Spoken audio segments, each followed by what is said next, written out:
បាទបងប្អូនតែនេះតម្លៃបោកដៃតែ$39,900 តែប៉ុណ្ណោះបាទប្រភេទវាឡាកុនកាត់បាទក្នុងសេត2ស្លឹកបាទបន្ទប់គេង3បន្ទប់ទឹក4បាទនៅជាន់ក្រោមនេះយើងមានបន្ទប់ទទួលភ្ញៀវមួយបាទហើយវាមានការ៉ូជញ្ចាំង1ម៉ែត្រ2បន្ថែមទៀតគឺបងប្អូនបាទមានបន្ទប់ទឹកនៅខាងក្រោយមួយសម្រាប់នៅខាងក្រោយយើងមានបាទទូចកាត់បាយលើក្រោមមួយឈុតផងដែរបាទជួយបងប្អូនហើយសម្រាប់ខាងក្រោយនេះយើងមានរៀបជាការ៉ូជូនបងប្អូនបាទរៀបការ៉ូរៀបជញ្ចាំងជូនទីបាទសតស្ដី1ម៉ែត្រជាងបាទទៅមើលបន្ទប់គេងបាទផ្នែកខាងលើបាទនេះបន្ទប់មេគ្រួសារបងប្អូនបាទជាមួយបន្ទប់ទឹកនៅខាងក្នុងមួយបាទ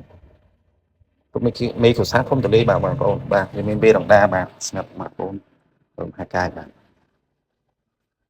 បាទអញ្ចឹងចូលទៅមើលបន្ទប់កូនបាទផ្នែកខាងក្រោយមួយទៀតបាទបងប្អូនបាទវាមានបន្ទប់ទឹកមួយខាងក្នុងដែរបាទបន្ទប់ទឹកមួយដែរគឺបន្ទប់ខាងក្រោយក៏ធំទូលាយដែរបងប្អូនបាទស្រស់ស្អាតបាទពេលនេះបន្ទប់គេងផ្នែកទី3បាទខាងលើបាទ